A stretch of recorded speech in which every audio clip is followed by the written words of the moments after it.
Here is everything you need to know about the Amazing Digital Circus before the release of Episode 9. Episode 1.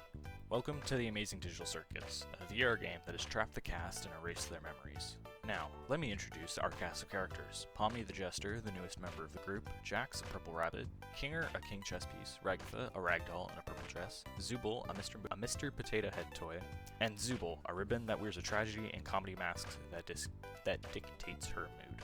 This specific episode starts with Pomni entering the circus for the first time, with no prior memories besides putting on a VR headset. Then Pomni receives her new circus name from Kane, who also explains the circus grounds, and how there's a void that she should never go into, and in the background, Pomni notices an exit door that Kane promptly ignores and distracts Pomni with other things.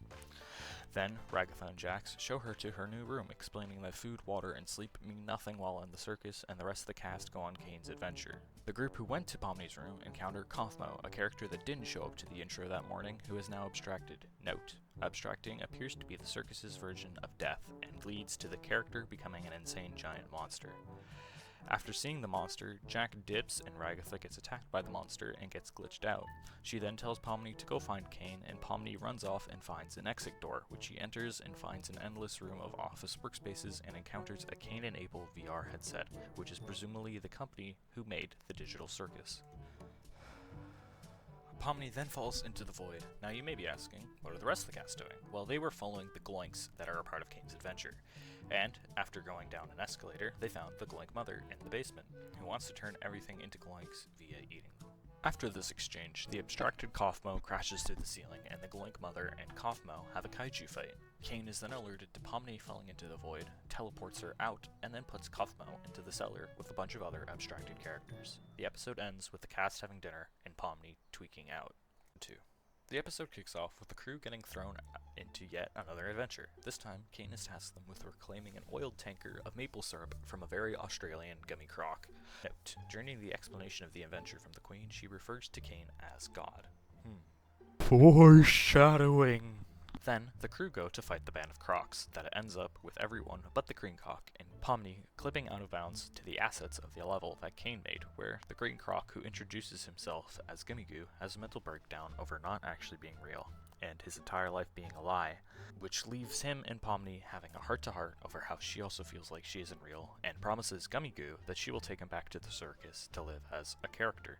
Then Pomni and Gummy Goo break out of the assets area by driving over some cubes that carry the momentum and throw them through a void of teapots to the surface and crash through a giant cocoa monster that the rest of the cast made friends with. They then return to the castle with the oil tanker, and Jax lets the giant chocolate ooze monster into the castle. They then leave, taking Gummy Goo with them, who enters the circus and immediately gets snapped out of existence by Kane. Episode 3. The episode opens with Pomni holding her breath so that the rest of the cast can see what happens to her, because each member does a different thing. For example, Kinger glows when holding his breath, and Pomni changes colors. Note: Jax refuses to hold his breath to, quote, keep the mystery alive. Then Kane sends the rest of the cast on yet another adventure, this one made specifically for Zubul, and it seems rather normal at the start, appearing to just be a ghost hunting excursion that seems to be heavily inspired by Luigi's Haunted Mansion. In this adventure, Jax, Gangle, and Ragatha end up going to a tea party with the wife of the owner of the house, while Kinger and Pomni fall into the basement and have to complete a set of horror escape rooms made by Kane. As they go through and learn about the lore of this specific adventure, they fall deeper into the basement and encounter the ghost that is known as God's Angel. Look, more foreshadowing. They then learn about the lore pages, and the ghost takes over Pomni, and her and Kinger fall into hell. In hell, they encounter a spirit that talks to Kinger about his wife, and now he has 7 years of computer science. Pomni then learns that Kinger, when in the dark, becomes sane, and then the two of them escape the room via holding their breath through a cloud of smoke. While this is going on, Kane and Zubul are having a therapy session, where Zubul reveals that they do not like going on Kane's adventures, and Kane reveals that he only knows how to make adventures, and wonders if he actually sucks at making them because of Zubul's words sowing doubt in his mind. Episode 4. In this episode, the crew Donald Trump roleplays and gets hired at a fast food location because of the suggestion box. Note: when Kane pulls the suggestion box off the wall, a leak springs, could potentially mean that the circus is having a memory leak. The reason why I say this is because Kane forgot about the box, meaning that he, being a part of the program, manages the memory and deems it unneeded, but not deleting it, leading to a memory leak. A prime example of this is the suggestion box. Kane forgot about it, but he didn't delete it, so it would lead to a memory leak. Also, in this episode, Zubul finds Gangle a mask in her box, and gives it to Gangle, which leads her to delving deeper into madness throughout the course of the episode. This particular episode is filled with new lore about the characters such as Ragatha, who is revealed to have owned horses in the real world and has taken ballet classes. She also went to tea parties and had boxes dropped on her head. It is also revealed that Jagatha truly really hates Jax, but doesn't want him to hate her, revealing that she is a people pleaser. Secondary evidence for this is stated by Gangle, quote, "I love her, but after a while it's hard to know how genuine she is." We also learn about Gangle, who was an artist and wanted to make a webtoon. However, she was stuck in a dead-end fast food job as a shift manager. Note, it is implied that she was telling herself this, which probably led to her never doing it. And she also, apparently, wanted to fall off the map in Minecraft, but for real. Evidence for this is at the end of the episode when she is shown running into the middle of a street and getting run over by a truck. Note, at the end of the episode, Gangle throws away her mask, implying that she, in real life, masks her emotion. Examples is a show like Severance, where the premise of the show is people have work personalities and emotions, and then are completely different people when they go home. This appears to be the same for Gangle, where she has the comedy and tragedy mask, as well as the box mask, implying that's how she functions in the real world. The episode ends with performance reviews, and at the end of Gangle's, Kane glitches out, showing cracks in the game's code. Episode 5. Well, people seem to like the suggestion box, so let's do it again, but with more character backstories. Note, Kane was drawing bees. Odd detail. The episode opens with a cast coming back from a watery adventure, wanting the suggestion box adventures back after the last adventure, and Kane's suggestions for that day, which include post-apocalyptic nightmares. Begrudgingly, Kane allows them to go on more suggestion box adventures in what he calls a lightning round, and the cast goes on a bunch of random adventures. Note, in the first adventure, Kane makes Jax a vegan against his will, showing that he has power over the minds of the cast. This will be an important note later. After a bunch of random adventures, the cast gets to the stargazing section, where Jax wonders about why people like each other, implying loneliness, either wants friends or a lover. And Ragatha comments that Jax has no friends anymore, which leads to tension between the two of them. Jax also thinks that Ragatha is trying to take advantage over everyone, with how nice she acts. Note, there is a remark about how the cast looks weird, and Jax states that only applies to everyone else. Having ears and a tail are peak masculinity. However, he has no tail, and it seems as if the tail's been missing since Pomni joined the circus. After seeing that everyone is enjoying the suggestion box adventures, Kane crashes the flip out. He doesn't like that they like the suggestion box more than his own adventures, and Bobble tells him to off himself, which is rather wild. Kane then immediately cuts them to the intermission, and at the end of it, it shows a frog door with a red X across the frog, implying that the frog character abstracted. We now cut to the actual lore of the episode. We learned multiple things about the casts in the bar sequence. We learned that Pomni was a 25-year-old supermarket accountant who explored abandoned buildings in her spare time and uploaded the videos to YouTube. We learned that Zubul was a bartender and a tattoo artist, and also explored abandoned buildings. We get confirmation that Gangle was a fast food worker and went to community college. However, she dropped out and quit art. Lastly, we learn that Ragatha was born into a well-off family that ran a farm. Her mother was a bit of a bad person, and she worked in real estate. Ragatha also comes off as insecure after Jax tries to make friends with Pomni, and she's afraid of centipedes. We find this out in the baseball portion of the video, but we're including it now. And we also learn that Jax was Walter White in real life, and is afraid of corn because of the seeds. We then move on to the ballgame section, where Jax gets formed into a maid outfit. Note, people think that Jax is trans, which I personally do not see. My reasoning for this is 1. Going back to the comments about his ears and non-existent tail being extremely masculine, and 2. Jax hating the maid outfit. As a guy, if I'm forced into a maid outfit for no reason, I'm crashing out like Jax did, which leads me to the conclusion that Jax is just a guy who got wrapped up in all of this digital circus crap, and he really isn't trans. But I could be wrong. The episode ends with Kane taking away the suggestion box, and a mysterious mannequin watching them from a distance. Episode 6. It's time for a good old American shootout. In this episode, Kane has given up on trying to appease the cast, and decided to just give them guns to play a Fortnite Battle Royale with. It is also announced by Kane that there will be a favorite character awards show at the end. Note, during the portion of the episode that Zubul asks for the ability to have sex, Kane glitches out yet again, showing more cracks in the circus's code.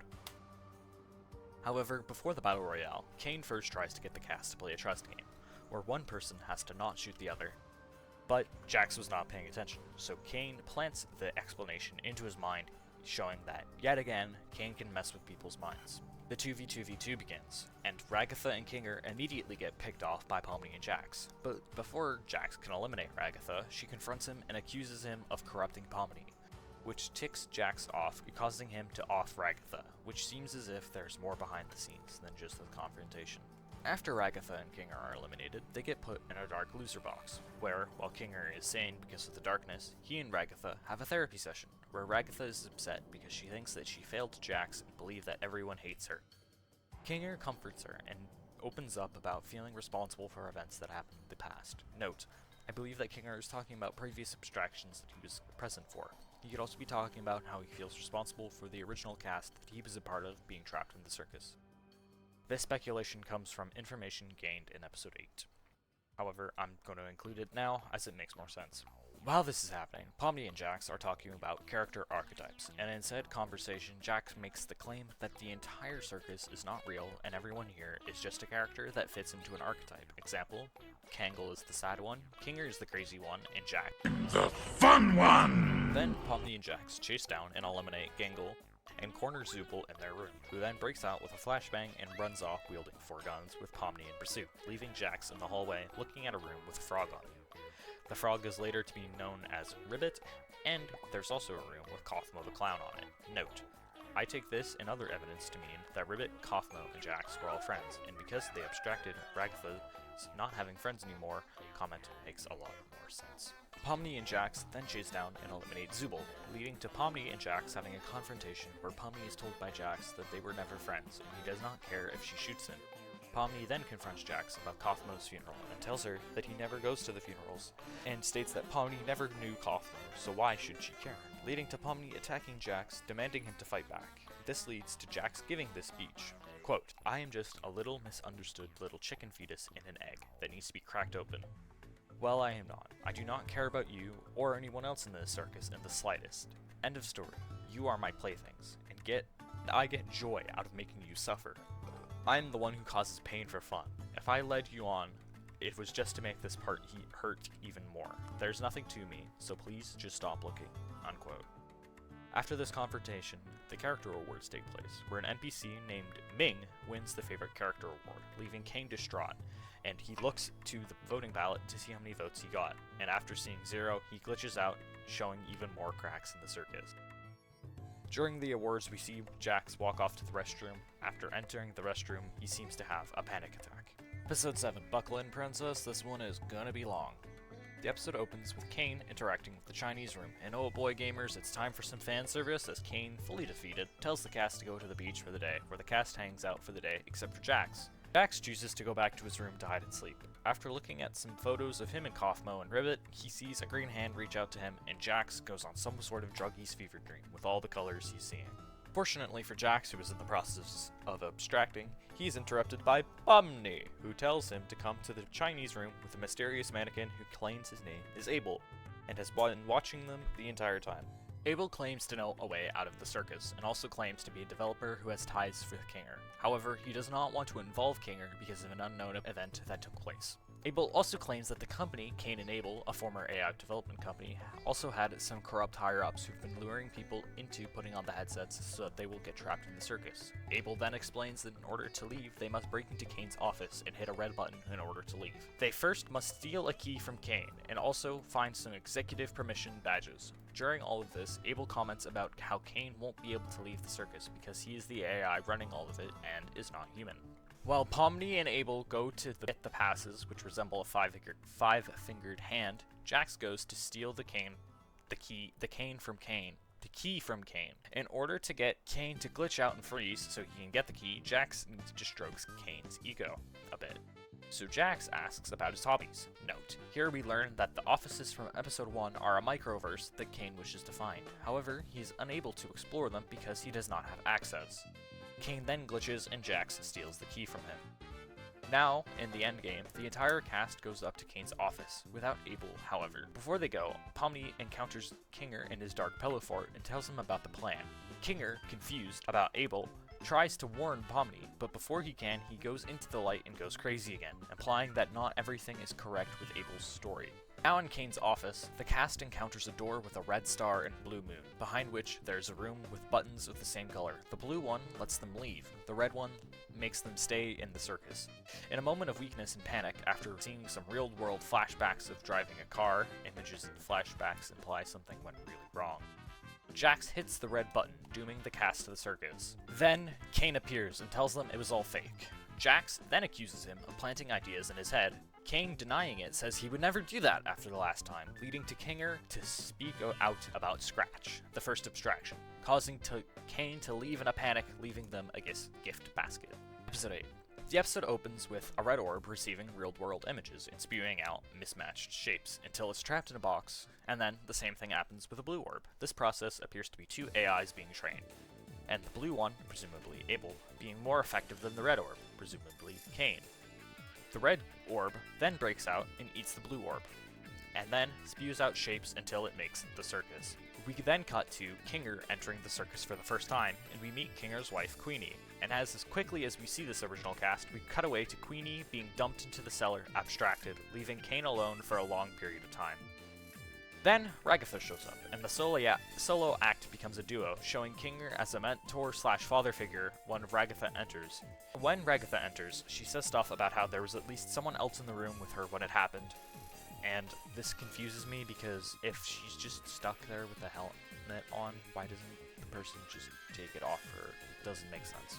After the events of the previous episode, the cast has a pep talk before Kane throws them into a new adventure where they all swear to stick together. We then cut to Kane, who starts having a god complex crash out that gets instigated by Bubble, which makes almost zero sense, but whatever. Then we see that Kane truly does see himself as God. Hey look, all of that early foreshadowing about God. Kane then reappears, and the cast demands answers, and Kane, now pissed off, tortures all of them in a musical number, declaring that he is the showrunner, not them. The cast is then thrown into adventures for an unknown amount of time, until they are all together taking a break in a dining room. Kane, now bored, steals Pomni and enacts the teaser trailer on her.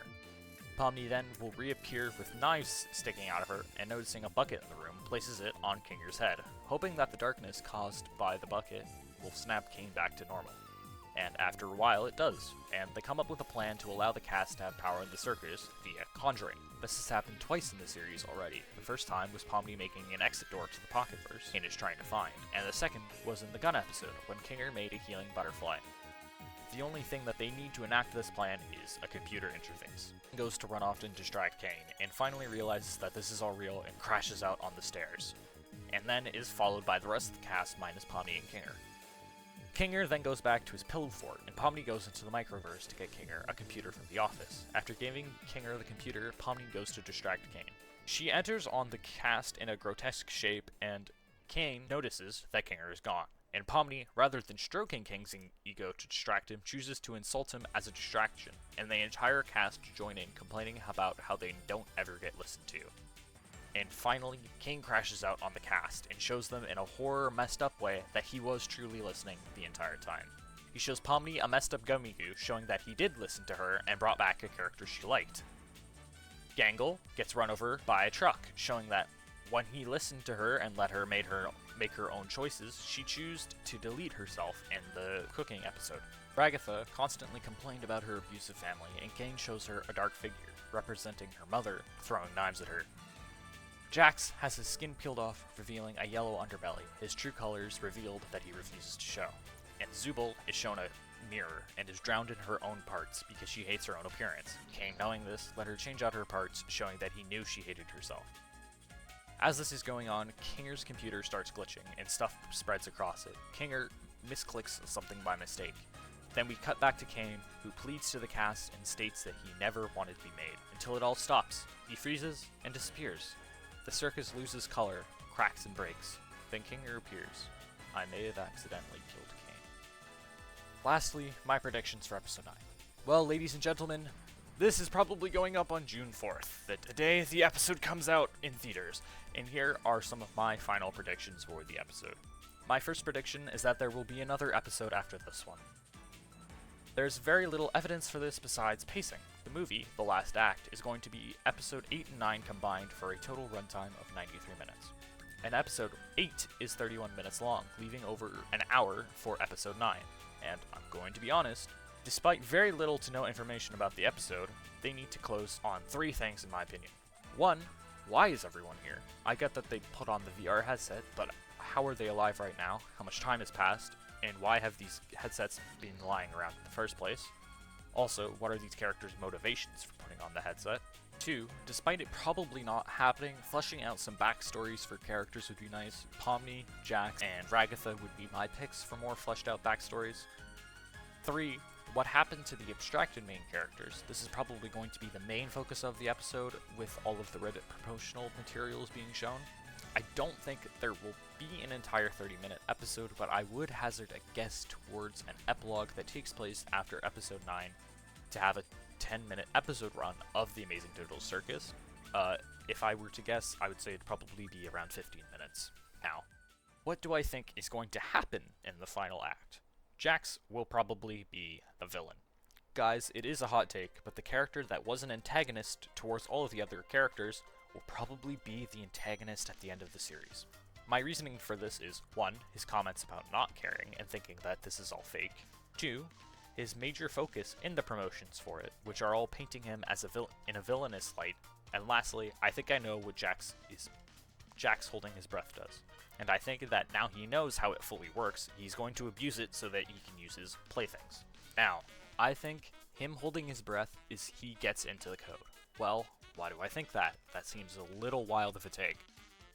Well, to start, Jax refuses to show everyone what happens when he holds his breath, implying embarrassment or wanting people not to know that he can get into the code and change things, like get himself keys into every room.